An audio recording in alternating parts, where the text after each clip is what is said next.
मदन शर्मा की रिपोर्ट। आगामी विधानसभा चुनावों को लेकर आज बालेसर दौरे पर क्या बोले? भाजपा जिला महामंत्री जसवंत सिंह देवातु नशा मुक्त समाज, नारी शिक्षा को बढ़ावा व पर्यावरण चेतना और वसुदेव कुटुंबकम को लेकर बाबा रामदेव पद यात्रा के बाद भाजपा परिवर्तन यात्रा तथा आगामी विधानसभा चुनावों को लेकर बालेसर दौरे पर परिवर्तन यात्रा चल रही है, तो अपनी शेरगढ़ विधानसभा में इस परिवर्तन यात्रा के क्या मायने हैं और पिछली सरकार के कौन से ऐसे कार्य जिसे भाजपा परिवर्तन चाहती है, जैसे कि नारों में जनता त्रस्त है, तो क्या पुनर्निर्माण होना चाहिए? क्या किस तरह से भाजपा अगर सत्ता में आती है, शेरगढ़ की सीट से भाजपा सत्ता में आती है, तो क्या परिवर्तन रहेंगे? देखिए, जिस प्रकार से राजस्थान में पिछली बार जब कांग्रेस की सरकार बनी, उससे पहले कांग्रेस के राहुल गांधी जी, और वो राजस्थान की जनता से एक वादा करके जाते हैं कि अगर कांग्रेस की सरकार बनी तो 10 दिन के अंदर वो गिनती बोलते हैं और ये कहते हैं कि मैं किसानों का संपूर्ण कर्ज माफ़ करूंगा, युवाओं को 3500 रुपये का बेरोजगारी भत्ता देंगे, किसानों के बिजली के बिल आधे करेंगे। लेकिन उसके विपरीत राजस्थान में कांग्रेस की सरकार बनने के बाद मैं आप लोगों के माध्यम से पूछना चाहता हूं कि ना तो आज किसानों का संपूर्ण कर्ज माफ़ हुआ, न ही युवाओं को। जो विधानसभा शेरगढ़ है, इसमें आगामी जो 2 महीने बाद इलेक्शन होना है, तो उसमें किन किन लोगों की दावेदारी है भाजपा में और कौन कौन मुख्य रूप से दौड़ में शामिल है? मैं भारतीय जनता पार्टी का जिले का एक करके आए हैं, तो अपने अनुभव बताइए, कैसी रही आपकी यात्रा? सबसे पहले तो मैं आप सभी को बहुत बधाई देना चाहता हूं कि जोधपुर की महारानी हेमलता राजे जी और सेनाचार्य अचलन जी के नेतृत्व में सर्वधर्म को जोड़ने के लिए, नारी शक्ति को बढ़ावा देने के लिए और हमारे 36 कौम का आपसी जो भाईचारा वो बना रहे, इसके लिए जो ये यात्रा निकाली गई, उस यात्रा में मुझे भी सहभागी बनने का अवसर मिला। मेरा सौभाग्य रहा कि मैं सेनाचार्य जी के माध्यम से उस यात्रा में गया और बाबे के दर्शन करने का अवसर मिला। इस यात्रा से जीवन में एक नवीन ऊर्जा का संचार हुआ और जिस प्रकार का भाव 9 दिन की हमारी यात्रा में 1000 से अधिक लोग हमारे संग में थे, उनके साथ जो सेनाचार्य जी का आशीर्वाद रहा, महारानी साहब का जो स्नेह रहा और जो 1000 जो हमारे साथ यात्री थे, उन सब का जो आपसी प्रेम स्नेह, उस सब चीज़ों को देख करके जीवन में एक नवीन उमंग का संचार हुआ। वाकई में इस प्रकार की यात्राएं कहीं ना कहीं आज हमारे समाज में ज़रूरी है। जिस प्रकार से हमारा समाज अलग अलग जातियों के नाम पर जो आज बांटने का जो कार्य किया जा रहा है, और उस यात्रा में 1000 से अधिक पौधे पूरे रास्ते में सेनाचार्य और महारानी साहब के द्वारा लगाए गए। जहाँ पे भी सेनाचार्य जी का रात्रि पड़ाव रहा, वहाँ सेनाचार्य जी के प्रवचन में एक ही बात पे जोर दिया गया कि अगर हमारे समाज को मजबूत बनाना है, हमारी संस्कृति को आगे बढ़ाना है, तो नारी शिक्षा पर हमें जोर देने की आवश्यकता है। मैं यात्रा में स्वागत समिति के सदस्य के नाते शामिल रहा और उस यात्रा में एक यात्री भी था। मेरे भी मन में लंबे समय से एक उमंग थी कि मैं बाबा रामदेव जी की पैदल यात्रा करूं और मेरे जीवन में एक ऐसा अवसर आया कि मैं सेनाचार्य जी और महारानी साहब के साथ में उस यात्रा में गया। उस यात्रा से बहुत कुछ सीखने को मिला। एक यात्री के रूप में जो अनुभव रहा वो बहुत ही शानदार रहा, जिसको मैं शब्दों में बयान नहीं कर सकता। जो आशीर्वाद, जो आनंद उस यात्रा से मुझे मिला, तो जीवन में सदैव मुझे नवीन प्रेरणा देगा।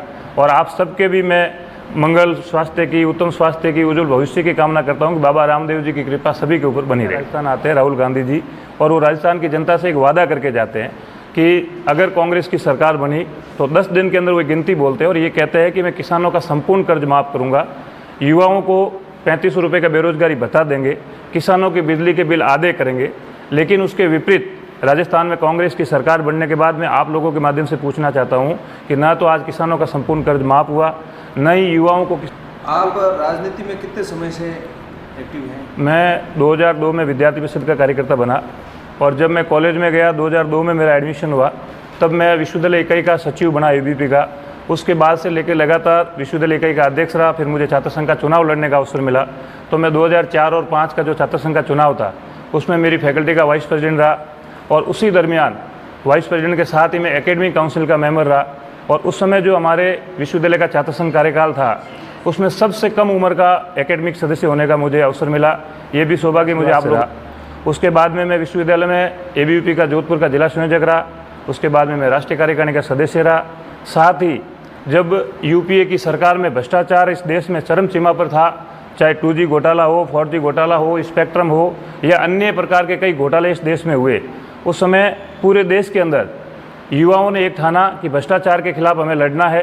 तब एक YSC करके संगठन का गठन हुआ, यूथ अगेंस्ट करप्शन। उस संगठन के अंदर मुझे माननीय सुनील जी बंसल उस संगठन के राष्ट्रीय संयोजक थे और राजस्थान का सह संयोजक होने के नाते मुझे कार्य करने का अवसर मिला। दौरान हमने पूरे राजस्थान के प्रत्येक जिले और तहसील केंद्र पर एक आक्रोश यात्रा निकाली और वो आक्रोश यात्रा हमारे जोधपुर की सभी तहसीलों में होते हुए हमारे बालेश्वर भी आई, भोपाल, बिलाड़ा, फलोदी, ओसियाँ होते हुए पूरे जोधपुर जिले में यात्रा गई।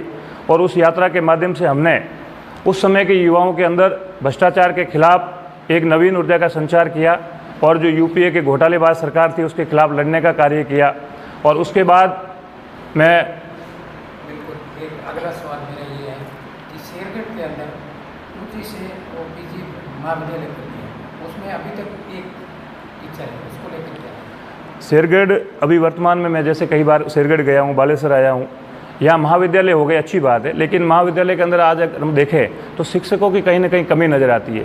शेरगढ़ में अभी मैं पिछली बार गया तो मैंने देखा कि वहाँ पे 3 ही शिक्षक कार्यरत है। 25-26 का जब पद स्वीकृत है और वहाँ पे 3 लोग अगर कार्य कर रहे हैं तो हम कल्पना कर सकते हैं कि किस प्रकार हमारी शिक्षा का स्तर होगा। आज सबसे ज़रूरी है हमारे समाज में शिक्षा, और शिक्षा की ये स्थिति है कि हमारे लिए पढ़ाने के लिए स्टाफ नहीं है, तो हमारे समाज के युवाओं को शिक्षा कौन देगा? शिक्षा के मंदिर में युवा जाता है और उसको ये पता चलता है कि मेरे यहाँ पढ़ाने के लिए गुरुजी नहीं है, लेक्चरर नहीं है, स्टाफ नहीं है, तो ये बड़ी दयनीय स्थिति है। अगर हम सब लोगों को मिलकर के कोई आवाज़ उठानी चाहिए तो शिक्षा के प्रति उठानी चाहिए।